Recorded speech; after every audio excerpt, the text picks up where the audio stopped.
34절 마지막 절까지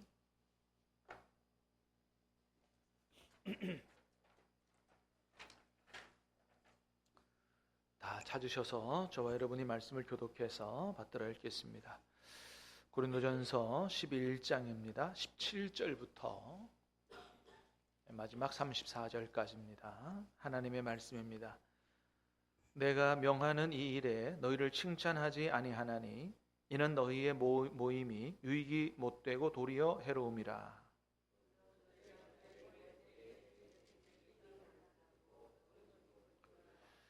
너희 중에 파당이 있어야 너희 중에 옳다 인정함을 받은 자들이 나타나게 되리라. 이는 먹을 때에 각각 자기의 만찬을 먼저 갖다 먹으므로 어떤 사람은 시장하고 어떤 사람은 취함이라.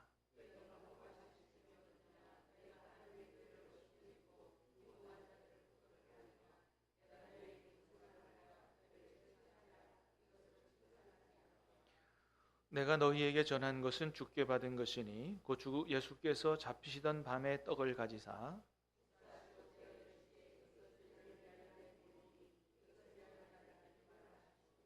식후에 또한 그와 같이 잔을 가지시고 이르시되 이 잔은 내 피로 세운 새 언약이니 이것을 행하여 마실 때마다 나를 기념하라 하셨으니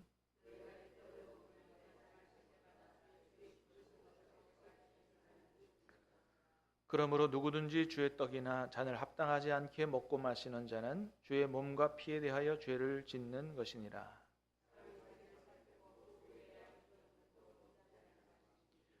주의 몸을 분별하지 못하고 먹고 마시는 자는 자기의 죄를 먹고 마시는 것이니라.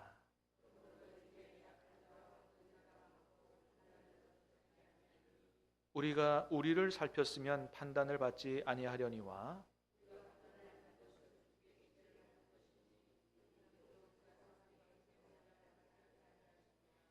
그런즉 내 형제들아 먹으러 모일 때에 서로 기다리라. 만일 누구든지 시장하거든 집에서 먹을지니 이는 너희의 모임이 판단받는 모임이 되지 않게 하려 함이라. 그 밖의 일들은 내가 언제든지 갈 때에 바로 잡으리라. 아멘. 자, 오늘 밤은 주보에 있는 제목대로 고린도 교회가 가지고 있었던 여러 가지 문제점 중에 하나인 이 성찬에 대한 말씀을 듣고 같이 기도하고자 합니다. 자, 우리 금방 읽은 29절에서 32절 말씀을 보면 고린도 교회 성도들 중에서 이 성찬의 의미를 제대로 알지 못하고 그저 막 배고프다고 막 마구 가져다 먹고 이러다가 하나님의 심판을 받아가지고 병든 사람도 있고 죽은 사람도 있다. 그렇게 기록하고 있어요. 한번 볼까요? 29절부터 32절 시작. 주의 몸을 분별하지 못하고 먹고 마시는 자는 자기의 죄를 먹고 마시는 것이니라. 그러므로 너희 중에 약한 자와 병든 자가 많고 잠자는 자도 적지 아니하니 우리가 우리를 살폈으면 판단을 받지 아니하려니와 우리가 판단을 받는 것은 주께 징계를 받은 것이니 이는 우리로 세상과 함께 정죄함을 받지 않게 하려 하심이라. 자, 29절을 먼저 좀 띄워주세요. 주의 몸을 분별하지 못하고 먹고 마시는 자는 뭐라고요? 자기의 죄를 먹고 마시는 것이다. 그러니까 성찬의 의미를 제대로 알지 못하고 함부로 대하는 사람은 그거 먹을 때 자기의 죄를 먹는 것과 같다는 거예요. 근데 여러분, 저 죄라는 여러분 성경 옆에 2번하고 번호가 써 있어요. 그죠? 여기서 번호가 써 있다는 얘기는 뭐냐면 밑에를 봐라. 그걸 난 하주라 그래요. 난 밑에 주석이 달려있다. 그래서 거기 보면 뭐라고 적혀 있어요? 심판이라고 적혀 있잖아요. 그러니까 주님의 몸을 분별하지 못하고 성찬을 함부로 대하는 사람은 뭐를 먹고 마시는 것 같다? 하나님의 심판을 먹고 마시는 것 같다는 거예요. 그러니까 이게 여러분 성찬의 의미를 바로 알고 바로 대하는 게 얼마나 중요한지 몰라요. 고린도 교회에서 아주 심각한 하나님의 심판이 있었다는 겁니다. 그래서 30절에 보니까 뭐라 그랬어요? 그러므로 너희 중에 약한 자, 병든 자, 잠자는 자는 뭐예요? 성경에 잠자는 자는 죽는 거거든요. 그렇기 때문에 하나님의 심판을 받아서 약하게 되고 병도 들리고 죽은 자도 있다는 거예요. 31절에 그래서 뭐라 그래요? 우리가 우리를 살폈으면 우리 자신을 살폈으면 판단을 받지 아니하려니와. 저 판단은 사람들의 판단을 얘기하는 게 아니고 심판을 얘기하는 거예요. 하나님의 판단. 32절에 나오잖아요. 우리가 판단을 받은 것은 뭐라고요? 주께 징계를 받은 것이니. 그러니까 저 판단은 누구로부터 받는 판단이에요? 하나님으로부터 받는 판단이거든요. 성만찬의 의미를 제대로 알지 못하고 함부로 대하는 것은 주의 몸과 피에 대해서 범죄하는 거예요. 그는 하나님의 심판을 먹고 마시는 것 같다. 대단히 심각한 문제라고 얘기하고 있는 겁니다. 그래서 여러분, 우리가 사실은 성찬을, 우리도 성찬식을 하잖아요. 이 성찬은 누가 먹을 자격이 있어요? 정말 예수님이 하나님의 아들이요 나의 유일한 구세주라는 사실을 진심으로 믿고 고백하는 사람, 이 사람은 사실은 세례를 받았든 세례를 받지 않았든 다 먹을 자격이 있어요. 근데 요즘은 성찬할 때 어떻게 누구만 먹으라 그래요? 세례 받은 분만 드시라고 얘기하잖아요. 그렇게 하는 이유가 뭐냐 하면 세례 안 받은 사람 먹을 자격이 없다는 말을 하는 게 아니에요. 뭐 때문에 그러는 거예요? 이 말씀 때문에 그러는 거예요. 혹이나 세례를 안 받은 분 중에 성찬에 대한 의미를 제대로 모르고, 야, 카스테라 맛있다, 이 포도주도 잘 담갔네, 한 잔 더 먹고 싶다, 뭐 이런 식으로 성찬을 대할까 봐 그렇게 하면 뭐라고요? 뭘 먹고 마신다? 죄를 먹고 마시고 심판을 먹고 마시는 거기 때문에 큰일 날 수 있단 말이죠. 그래서 세례를 받기 전에는 조심하는 게 좋겠다, 이런 의미로 세례 받은 분만 드십시오 라고 그렇게 이야기를 하는 겁니다. 자, 그런데 중요한 건 뭐냐 하면, 그러면 세례를 받은 분들은 다 성찬의 의미를 제대로 알고 대하느냐 말이에요. 여기 우리가 또 하나 좀 생각해 볼 여지가 있다. 세례 받은 사람들은 정말로 주님의 이 성찬의 의미를 제대로 알고 바른 자세로 받고 있느냐? 다 그렇지는 않은 것 같다라고 하는 거죠. 이유가 있을 거라고 생각합니다. 첫 번째는 여러분들에게 이 성찬의 의미에 대해서 목사님들이 잘 가르쳐 줘야 되는데 잘 못 가르쳐 준 것도 없지 않은 이유가 있다. 두 번째는 목사님들 그래도 가르치느라고 가르쳤는데 이렇게 오늘도 성찬 제대로 알고 받읍시다 이렇게 설교한다 그러면 한 사람도 빠지지 않고 다 올 줄 알았는데 안 오신단 말이에요. 그러면 유튜브로도 듣고 보셔야 되는데 또 안 들으신단 말이에요. 매 주일마다 성찬에 대해 설명할 수도 없고, 성찬식 할 때 또 구구절절 장황 이것도 설교할 수도 없고, 그래서 이렇게 가르쳐 드리지만 못 들은 분도 있고, 또 들었음에도 불구하고 나는 그렇게 생각 안 해, 나는 이렇게 생각해, 그래서 자기가 믿고 싶은 대로 믿는 분들이 또 있습니다. 그래서 참 어려운 일인데, 물론 이 성찬에 대한 견해가 옛날 종교개혁 시대 때부터 여러 가지 견해가 있었어요. 이따 제가 다 설명을 드릴 텐데, 어쨌든 간에 중요한 건 뭐냐면 성찬의 의미를 제대로 알고 제대로 대해야지, 그렇지 않으면 죄를 먹고 마시고 심판을 먹고 마시는 것과 같다라고 하는 것입니다.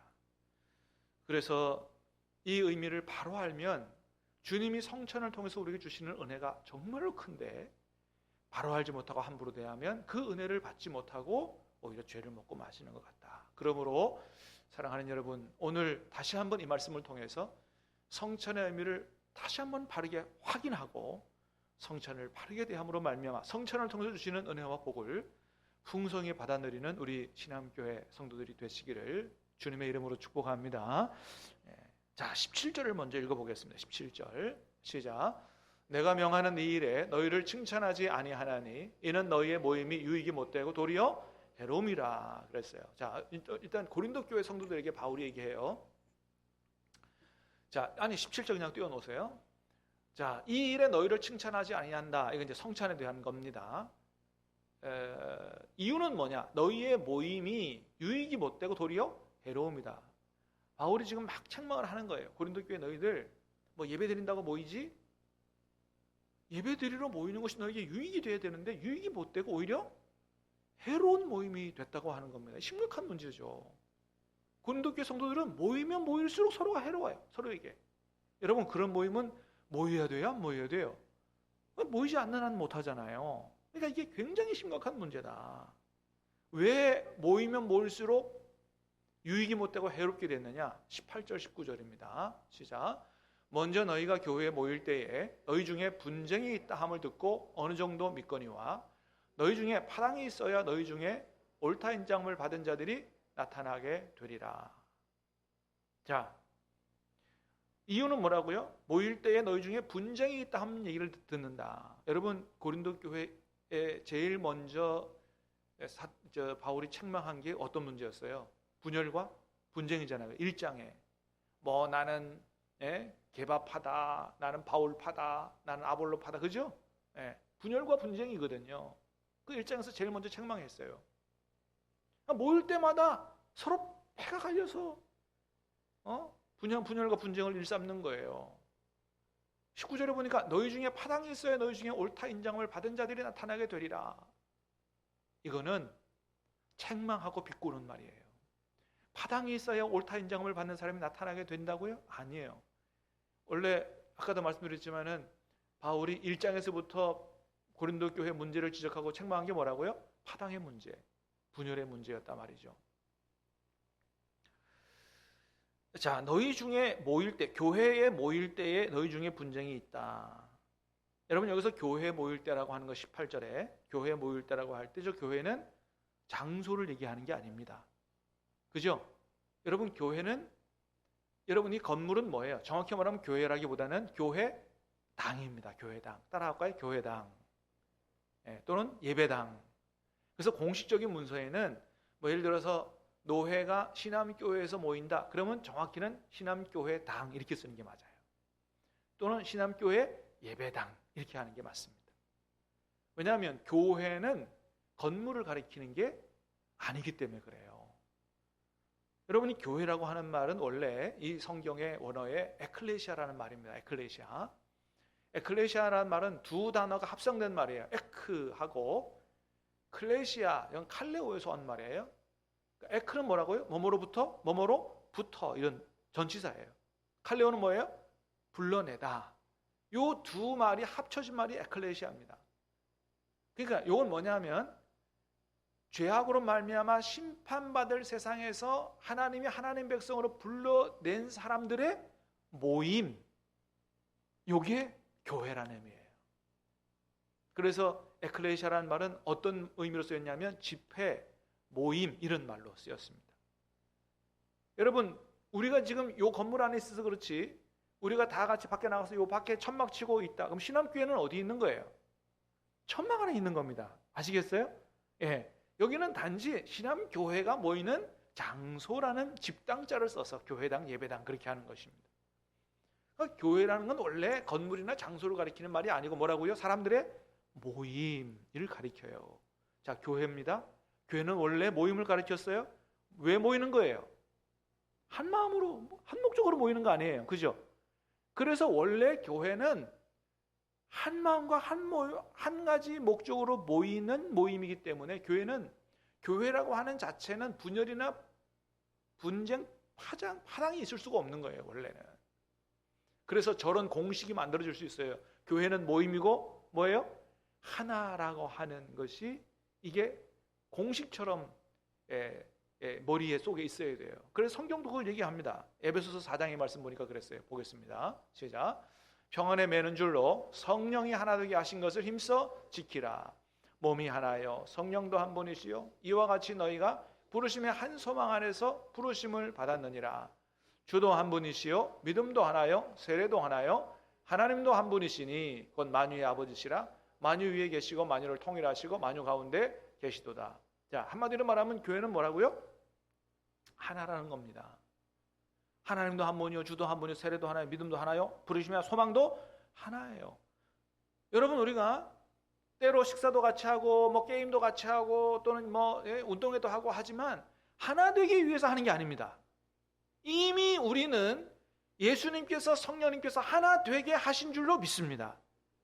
하나 되게 하신 거예요. 성령께서 하나 되게 하신 것을 힘써 지키라 그러잖아요. 우리는 무엇으로 하나 됐냐 하면 예수 그리스도의 보혈로 하나 된 겁니다.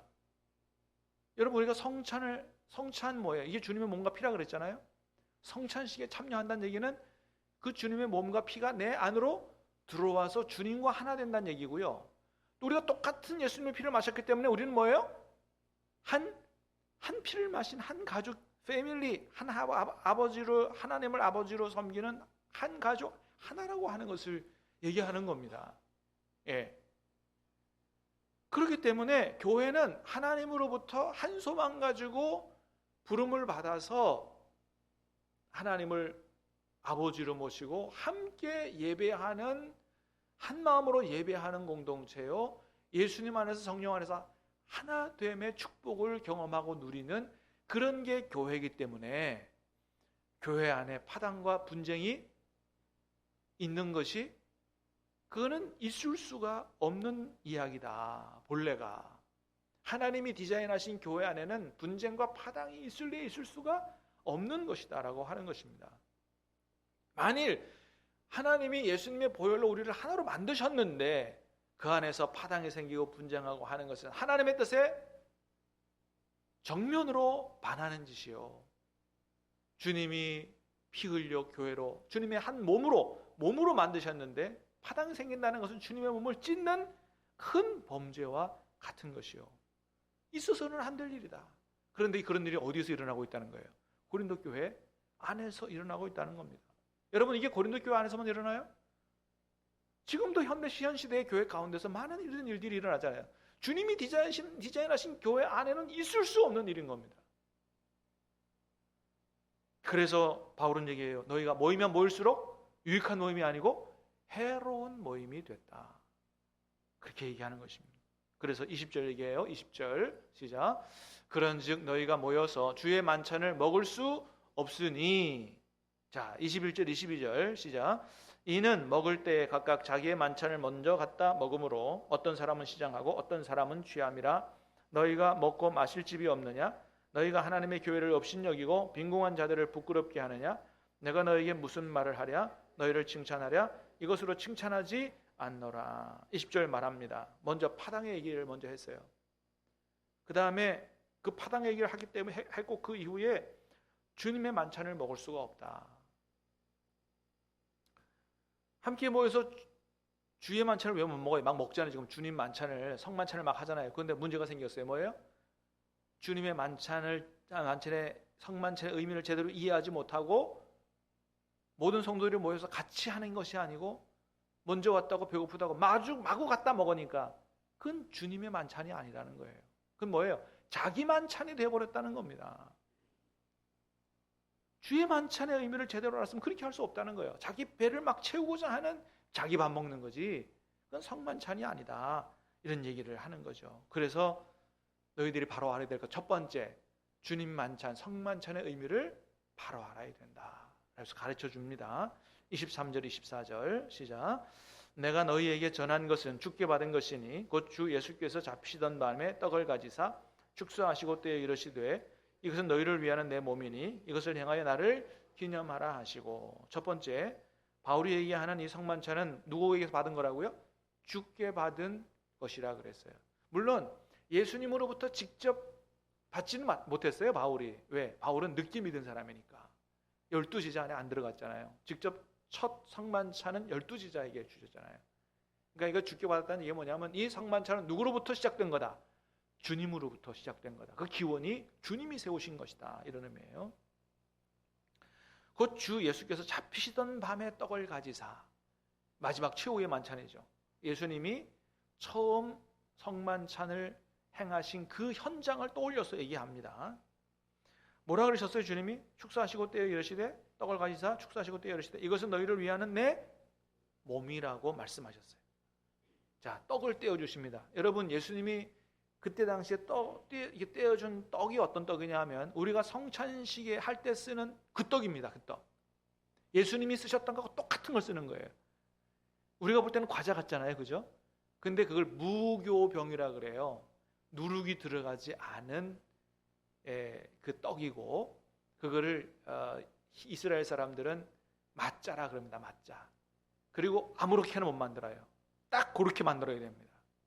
거기 안에 구멍도 뚫어야 되고 누룩 넣으면 안 되고, 밀가루도 거기 딱 들어가는 밀가루가 따로 있어요. 그래서 우리가 보통은 카스테라 잘라서 많이 했잖아요. 근데 우리 그거 하는 이유는 뭐냐면 예수님께서 실제로 2000년 전에 하시던 그 성만찬의 현장을 느껴보기 위해서 더 제자들이 받았던 그 똑같은 떡, 그 무교병을 받는 겁니다. 나중에도 설명을 드리겠지만 그 무교병 안에 의미가 있어요. 그게 예수 그리스도의 고난을 상징하는 거거든요. 순결한 예수님, 누룩이 들어가지 않는 순결한 예수님. 뜨거운 화덕에 그 밀가루가 되기 전에 수없이 얻어맞아야 되고, 그 밀가루는 고운 가루가 되기 위해서 뜨거운 화덕에 들어갔다가 그리고 침으로 찔러서 구멍을 내야 되고, 예수님의 고난을 그대로 담고 있는 떡이 바로 그 마짜라고 하는 무교병이에요. 주님이 그 띠도 떠주시면서 뭐라 그러시냐면 이것은 너희를 위하는 내 몸을 상징하는 것이다 라고 얘기 안 하고 뭐라 그랬다고요? 내 몸이라고 말씀하셨어요. 이 의미를 우리가 잘 알아야 됩니다. 자, 그 다음에 25절에도 시작. 식후에 또한 그와 같이 잔을 가지시고 이르시되 이 잔은 내 피로 세운 새 언약이니 이것을 행하여 마실 때마다 나를 기념하라 하셨으니. 자, 이 잔은 뭐라고 말씀하셨어요? 내 피다라고 말씀하셨어요. 이 잔은 단순한 포도주가 아니고 뭐라고요? 내 피다. 내 피로 세우는 새 언약이라고 말씀하셨어요. 자, 고린도서 10장 한 장 앞에도 보면 그런 말씀이 나와요. 10장 16절입니다. 시작. 우리가 축복하는 바 축복의 잔은 그리스도의 피에 참여함이 아니며 우리가 떼는 떡은 그리스도의 몸에 참여함이 아니냐. 자, 초대교회 성도들도 바울도 예수님의 성만찬, 예수님이 베풀어 주신 그 성만찬의 떡과 피, 포도주는 뭐라고 인식했다고요? 그리스도의 피. 포도주를 받아 마시는 것은 예수님의 피에 참여하는 거란 말이에요. 떡을 받아 먹는 거는 뭐에 참여해요? 그리스도의 몸에 참여하는 거지, 단순히 옛날 일을 회상하거나 그냥 예수님의 몸과 피를 상징하는 것에 참여하는 의식이 아니라는 겁니다. 의식을 넘어서는 것이다. 그 예수님의 베풀어 주시는 현장, 예수님이 지금도 우리 안에 오셔서 실제로 이 성만찬을 베풀어 주시는 것을 재현하고 경험하는 것이다. 이런 믿음과 인식이 그들 안에 있었다는 것입니다. 그래서 이 주님의 성만찬의 떡이나 포도주는 단순히 예수님의 몸과 피를 상징하는 게 아니라 주님 분명히 말씀하셨어요. 이것은 내 몸이요 내 피라고 말씀하셨어요. 근데 이걸 우리가 그대로 받으면 되는데 이걸 자꾸 이제 해석하고 의심하고 이제 이런 역사가 기독교 역사 안에 있어요. 그래서 이 성만찬을 이해하는 4가지 견해가 있습니다. 첫 번째는 천주교, 로만 카톨릭이라고 하는 천주교는 어떻게 얘기하냐면 화채설이라 이렇게 얘기합니다. 화채설을 주장해요. 화채설이라는 건 뭐냐면 한자를 보시면 알겠지만은 실제로 빵과 포도주가 예수님의 몸으로 변한다 이런 겁니다. 자, 성만찬을 베풀 때 빵과 포도주가 있어요. 여기에 사제가 이제 축복하고 기도하면 그 빵과 포도주는 있지만 그 안에 속성 자체가, 물질 자체가 빵이 실제 예수님의 몸으로 변한다는 거예요. 포도주는 뭐라고? 예수님의 실제 피로 변한다는 겁니다. 이거는 어떤 의미를 부여가 아니고 실제로 그렇게 변한다는 거예요. 실제로. 그래서 듣는 얘기에 의하면 저도 뭐 그 성당 가서 실제로 그거 안 받아봐서 모르겠는데 천주교는 사제가 이게 성만찬 할 때 앞에 사제 앞으로 나와서 떡을 받습니다. 그죠? 근데 포도주 잔은 안 준다 그래요. 왜 그럴까요? 잘못하다가 포도주 쏟으면 못 쏟는 거예요. 실제 예수님의 피를 쏟는 거기 때문에 그건 큰일 나는 거거든요. 그건 큰 범죄거든요. 그래서 포도주는 안 나눠준다 그래요. 그래서 아마 떡을 받아가지고 가서 포도주에 찍어서 먹는지는 잘 모르겠습니다만 그렇다 그럽니다. 그만큼 천주교는 어떻게 믿는다고요? 실제 예수님의 몸과 피로. 그래서 막 그거 받을 때도 막 바들바들 떠는 거죠. 그거 떨어뜨리면 큰일 나는 겁니다. 두 번째는 종교개혁자 마틴 루터가 주장한 공제설입니다. 공제설. 저 한자를 보시면 공제설이라는 게 뭐예요? 함께 존재한다 이런 얘기거든요. 자, 성만찬의 떡에 이 떡과 포도주가 있지만 그 속에 예수님의 몸과 피가 로만 카톨릭처럼 그게 실제로 변하진 않지만 예수님의 몸과 피가 그 속에 함께 있다라고 생각하는 게 마틴 루터의 생각이에요. 그걸 공제설이라고 그럽니다. 세 번째는 개혁파 1세대 찌빙글리, 윤리 찌빙글리의 이야기인데 많은 사람들이 생각하는 상징설입니다.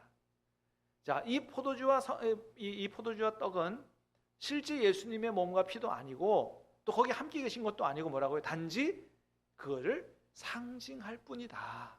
그래서 우리가 성만찬을 하는 것은 옛날에 예수님이 하셨던 그 성만찬을 회상하고 그 예수님의 그 성만찬을 기억하는 거지. 상징에 불과하지 그걸 그렇게 큰 의미를 부여하면 안 된다. 이런 얘기를 하는 것입니다. 네 번째는 개혁파 2세대인데 장로교의 아버지라고 불리는 존 칼빈이 주장한 영적 임재설입니다. 자, 말 그대로 영적 임재설이에요. 우리가 성만찬을 할 때 그래서 여러분 저도 성만찬을 할 때 먼저 무슨 기도를 하냐면 성령 임재의 기도를 하죠. 성령께서 이 성찬에 임재해 주시고 우리 성만찬을 인도해 주소서. 성령 임재의 기도를 하는 겁니다. 자, 빵과 포도주는 그냥 빵과 포도주입니다. 그런데 영적 임재는 뭐냐면 그 가운데 성령께서 임재하셔서 우리 안에 역사해 주심으로 우리가 빵과 포도주를 먹지만 그것을 단순한 빵과 포도주가 아니고 누구의 몸으로? 주님의 몸으로 주님의 피로 영적으로 경험되어지도록 해달라고 하는 성령께서 임재하심으로 빵과 포도주가 실제 주님의 몸과 그게 실제 천주교처럼 실제 몸과 피는 아니지만 빵과 포도주지만 실제 주님의 몸으로 영적으로 경험되어지는 그런 은혜가 이 성만찬 안에 있다라고 하는 게 존 칼빈의 주장입니다. 우리 장로교회는 개혁교회이기 때문에 어떤 전통을 따르냐 하면 이 칼빈의 영적 임재설을 따르는 거예요. 그래서 이게 정확히 예수님의 살과 피는 아니지만 성령을 통해서 주님의 몸과 피를 받는 경험을 하는 거요. 그래서 주님과 하나됨을 경험하는 이런 은총이 성만찬 안에 있다라고 이야기를 하는 겁니다. 자, 이런 성찬의 이런 의미의 성찬을 거행하시면서 예수님은 뭐라고 하셨냐면 이것을 행하여 나를 기념하라 그랬어요. 근데 저 기념하라고 하는 말이 단순히 우리가 생각하는 기념이 아니에요. 저 기념은 영어로 하면은 기억입니다. remembrance라 그래서 예수님이 행하신 것을 기억하라. 원래 저 말은 헬라어로는 아남네시스라 그래요. 이건 기억나게 하는 것. 이런 성찬을 통해서 예수님이 행하셨던 그 성찬의 의미와 그것을 하나님께서 우리로에게 기억나게 하신다. 또 증거표 내지는 재현이라는 의미도 있어요. 단순히 우리가 성만찬을 하는 게 아니고 성령의 임재와 역사 가운데 예수님이 첫 번째 베푸시던 그 성만찬 현장에 있고 예수님이 주시는 그 떡을 받으면서 그 잔을 받으면서 주님을 다시 만나는 그리고 주님이 우리 안에 들어오는 이런 영적 경험을 통해서 주님과 하나 되고 또 모든 형제들이 같은 빵과 포도주 주님의 몸과 피를 받은 한 형제임을 경험하고 온전히 주님 안에서 하나 되는 이런 은총을 받는 게 바로 성만찬의 축복이요 의미다 라고 하는 것입니다. 그래서 이게 너무나 중요하기 때문에 초대교회는 성만찬을 매 예배 때마다 했다 그래요. 주일날 모여서 예배 때마다 이 성만찬을 거행했다는 거예요. 모일 때마다 성만찬을 거행했다는 것은 언제나 뭘 바라보는 거예요? 주님의 우리를 위해 대신 죽으신 주님의 십자가의 희생을 바라보면서 우리는 주님 안에서 온전히 하나다라고 하는 것을 늘 고백하면서 한 마음으로 예배하고 주님 안에서 하나된 형제들이 사랑을 나누고 이런 신앙생활을 했다는 겁니다. 여러분 매번 성찬식을 거행하면서 주님을 만나는 그 감격으로 주님의 몸과 피를 받은 그 감격으로 예배할 때 이 예배가 어떤 예배가 되겠어요? 정말 감격적인 예배, 온전한 예배가 되지 않겠어요? 초대교회는 그랬단 말이죠. 그런데 이게 어느 때부터 매주일마다 성찬식 하는 게 사라지고 1년에 몇 번 하는 뭐 꼭 그런 의미는 아니지만 어떻게 보면 좀 예식적인 의미로, 의식적인 의미로 이렇게 좀 변질이 됐다라고 하는 거예요. 물론 뭐 시대 상황에 따라서 또는 뭐 이유가 있어서 그렇게 됐을 수 있습니다만은, 중요한 건 뭐냐면 잊지 말아야 될 것은 교회는, 우리는 뭐 안에 있다는 거예요. 예수 우리를 위해 십자가를 지시고 몸과 피를 흘려주신 주 예수 그리스도의 십자가의 대속의 은혜 가운데 있다라고 하는 게, 항상 초대교회가 항상 성만찬을 거행했던 것처럼 교회 모일 때마다 항상 그 주님의 대속의 은혜를 기억하고 예배하고 주님 안에서 하나 되는 이런 축복의 신앙생활을 해야 된다라고 하는 것입니다. 그래서 사실은 우리 교회는 그게 없습니다만은, 좀 규모가 있는 웬만한 교회 가보면 아랫강대상이 있어요. 그죠? 아랫강대상이 있습니다. 그게 원래 여러분 아랫강대상이 뭐냐면, 아랫강대상이 아니고 성찬상입니다. 성찬상. 그게 다 그 아랫강대상으로 쓰거든요. 그 권사님들 거기 앞에 와서 기도하십시오. 그걸 아랫강대상으로 써. 원래 그 아랫강대상이 아니에요. 성찬, 따라해볼까요? 성찬상. 원래 그래서 그 성찬상 위에는 항상 성찬이 차려져 있어야 돼요. 성찬이 차려져, 그러니까 교회 모일 때마다 뭘 보라는 거예요? 성찬을 보는 겁니다. 그래서 그 성찬을 보면서 주님이 우리를 위해서 몸을 찢어주시고 피를 흘려 주셨다는 사실을 항상 바라봐야 돼요. 그 의미를 바라보고 예배하고, 그 의미를 바라보고 신앙생활을, 그 의미를 바라보고 형제를 사랑해야 된다고 하는 겁니다. 초대교회는 그렇게 신앙생활을 했다. 여러분, 날마다 모일 때마다 성찬식을 같이 한 형제들끼리 어떻게 미워하고 싸우고 할 수 있겠어요? 그래서 교회는 항상 성찬상이 있으면 성찬을 바라보면서 우리를 위해 목숨 버리신 그 주님의 대속의 은혜를 늘 잊지 않고 그렇게 해야 되는데, 여러분, 성찬상이 있음에도 불구하고 그걸 맨날 매주일 와서 봄에도 불구하고 주님 앞에 온전한 예배도 드리지 못하고 서로 미워하고 싸우고 다투고 분열하고 파당짓고 있을 수가 없는 이야기다. 그거는 부모님 앞에서 대놓고 서로 싸우는 자식들, 불효자식들하고 똑같은 것이다 라고 하는 것입니다. 그런데 지금 누가 그렇게 하고 있다? 고린도 교회 성도들이 그렇게 하고 있다는 거예요. 자, 그래서 이 주님의 대속적 은혜와 사랑을 보여주는 성찬을 어떻게 받아야 되느냐, 이렇게 받으라는 거예요. 27절 29절 다시 봅니다. 시작. 그러므로 누구든지 주의 떡이나 잔을 합당하지 않게 먹고 마시는 자는 주의 몸과 피에 대하여 죄를 짓는 것이니라. 사람이 자기를 살피고 그 후에야 이 떡을 먹고 이 잔을 마실지니 주의 몸을 분별하지 못하고 먹고 마시는 자는 자기의 죄를 먹고 마시는 것이니라. 그래서 어떻게 먹고 마시라고요? 누구든지 주의 떡이나 잔을 합당하지 않게 먹고 마시는 자는 안 된다. 자기를 살핀 후에 먹어야 된다라고 얘기하잖아요. 그런데 이 자기를 살핀다는 의미가 뭐냐? 많은 경우에 회개하지 않는 죄가 있지 않은지 돌아보십시오. 깨끗하고 거룩한 마음으로 말씀을 성찬을 받아야 됩니다. 전혀 틀린 말은 아니지만 오늘 본문의 의미는 그 의미가 정확한 건 의미는 아니에요. 이게 뭐냐 하면 아까 제일 먼저 뭘로 시작했어요? 파당의 문제로 시작했습니다. 주님이 십자가 그 대속의 은혜, 우리 대신 십자가에서 몸을 찢고 피를 흘려주신 이유가 뭐냐 이거예요. 우리를 하나님의 한 자녀로 예수님의 사람으로 구원하시기 위해서 그렇게 하신 거잖아요. 우리가 똑같은 예수님의 피를 받아 마셨어요. 우리 안에 파당과 분열이 있을 수가 없는 겁니다. 그 십자가의 주님의 은혜를 생각하면 온전히 하나 되게 하신 것을 힘써 지키는 삶을 살아야 된다. 그런데 성만찬을, 우리를 하나 되게 하신 성만찬을 받으면서 여전히 형제를 미워하고 시기하고 질투하고 싸우고 파당치고 하느냐? 그거 회개하라는 겁니다. 그거. 주님의 성만찬의 의미를 단순히 빵과 포도주가 아니고 주님의 나를 위해 흘리신 살과 피, 그 의미를 정확히 알고 이 성찬을 어떤 자세로 받아야 되느냐?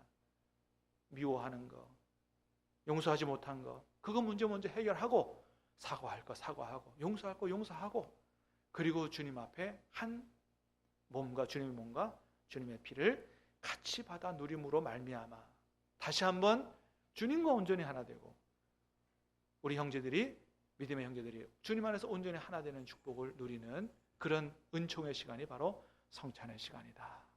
자, 우리 신함교회 성도님 다시 한번 주님의 성찬의 의미를 제대로 이해하고 주의 성찬을 받을 때마다 회개하고 서로 사랑을 회복하고 온전히 하나 되어서 성찬의 풍성한 은혜를 복되게 누리는 그런 신함교회 될 수 있기를 주님의 이름으로 축복합니다. 자, 우리 찬양하겠습니다.